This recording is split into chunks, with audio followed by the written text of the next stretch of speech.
Slam! Riordan bolted into awareness with a jarring start, the type that left one instantly awake and confused. There was a loud squeal and a crash. Good heavens, what were 4 children doing in his bedroom? Riordan shook his head. Just 2 children, thank goodness. And wait, this wasn't his bedroom. This was the study. Riordan pushed a hand through his hair and fell back on the sofa. The evening came back in vivid detail, mostly. Unfortunately, he remembered the bad news with absolute clarity. The Vales wanted the children. Well, wanted control of their fortunes. He'd been drinking, a fact prompted by the empty decanter beside his abdicated chair. Cecilia danced in front of him, dressed in a gown of aquamarine silk several sizes too big for her, her feet dwarfed in matching slippers and a filmy shawl draped about her shoulders. "We're playing dress-up," she announced in a loud voice that hurt his head. "You can wear my shawl. It will look pretty with your eyes. We're going to a ball." "We're playing hide and seek," William corrected in an insistent whisper, making it clear he'd never be caught pretending to go to a ball. He crouched down behind the chair. "Hide! 6 will be here any second." 6.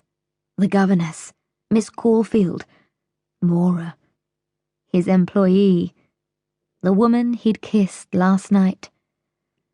After last night, he doubted he'd ever be able to call her Miss Caulfield again.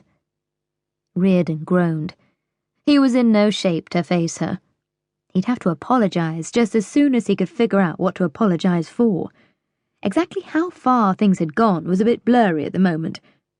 Perhaps he should hide too.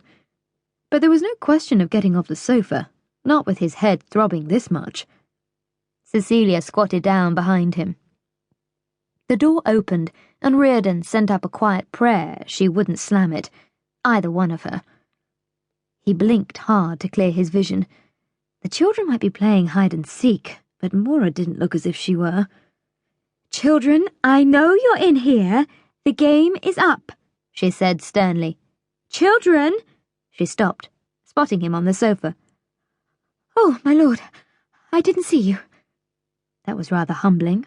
She hadn't seen him last night either. "How do you mean that, I wonder? Oh, my lord, as in using my title to address me, or oh, my lord, as in abject surprise at finding the room occupied?" He shouldn't have done that. It ached tremendously to use his wit so soon in the day. "Both, I suppose." She smoothed her hands on an apron she wore over her dress. If he didn't know better, she was trying to suppress a smile. It wasn't the reaction he'd anticipated. He'd thought she'd be uncomfortable. He certainly was. Riordan tempted the fates and sat up very slowly. The world stayed in place. That was very good. "I must apologize." Maura bobbed a short curtsy that reminded him how guilty he should feel over last night, whatever it was he'd done. He would smile, but it hurt his head too much. The irony of the moment was not lost on him. He was worried he had to apologize for something he didn't quite remember, and she was worried he'd dismiss her. She could oversleep every day, and he couldn't dismiss her, not now that the Vales had laid down their gauntlet.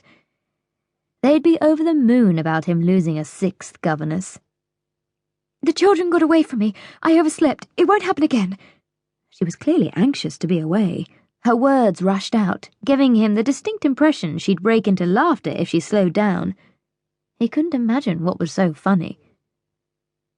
"Children, come on out. Maura has found you fair and square," Riordan called. William and Cecilia emerged slowly from their hiding places, penitent looks on their faces. "Where did you get that dress, Cecilia?"